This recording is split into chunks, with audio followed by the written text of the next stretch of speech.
In this video, I'm just going to show you some of my first projects I did with my Cricut maker. I had already ordered vinyl before I got my maker. I also ordered transfer tape because I knew I was going to need it for some of my beginning projects. So one of my first projects was this Binky Jar. I think it turned out real nice for being my first time. So here are some other decals and stuff I made when I first got my Cricut. My sister put those on her laptop. That is obviously in my kitchen. That is a car decal for my mom.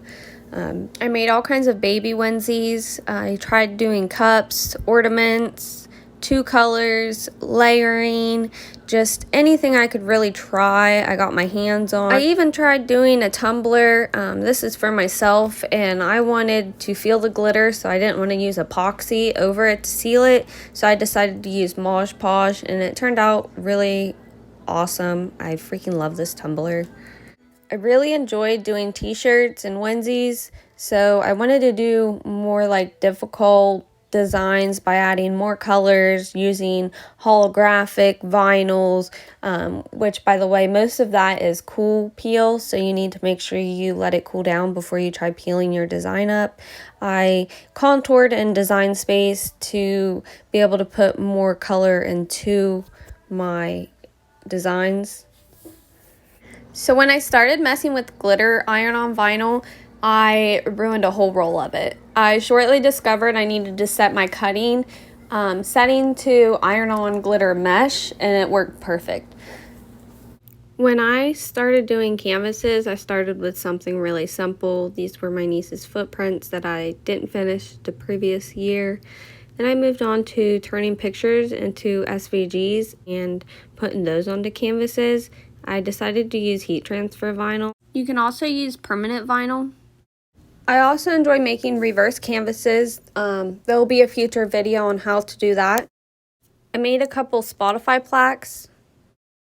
One of the acrylic sheets were chipped, so I wanted to practice my engraving, and I went ahead and used the Spotify design.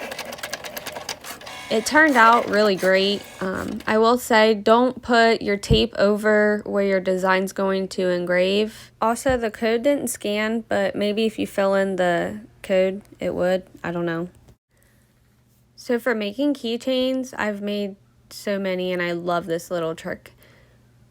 You make the size of your circle, your keychain, and you put it in draw and never load the pen. That way you almost always align it correctly on your mat. There will be a future video on that.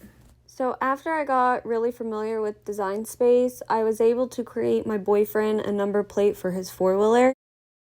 Like and subscribe to his channel for some wicked cool videos. I've made kitchen hand towels along with tooth fairy bags for children, some socks.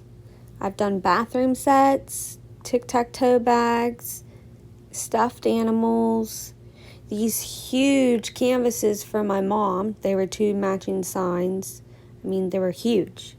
Some Christmas ornaments. These were really fun. I actually painted the black around them and just used permanent vinyl and stuck really well. I made my own templates for my Xbox One and decorated it. I love the cow print on it. I did Christmas countdowns on a chalkboard and on dry erase boards. I even did a stocking. I wasn't sure about ironing onto the stocking, but it turned out great. I have done a few plates. These I know are not safe for food to be ate off of. However, if you get glass ones and you mirror the image and put them on the back of the plate, they are food safe. So I wanted to see how well my Cricut maker would engrave in a stainless steel spatula, and it actually did a really good job. Next time I will tape it down. Thank you for letting me share my crafts with you guys. I really appreciate that. If you enjoyed my video and want to see more, hit that subscribe button below.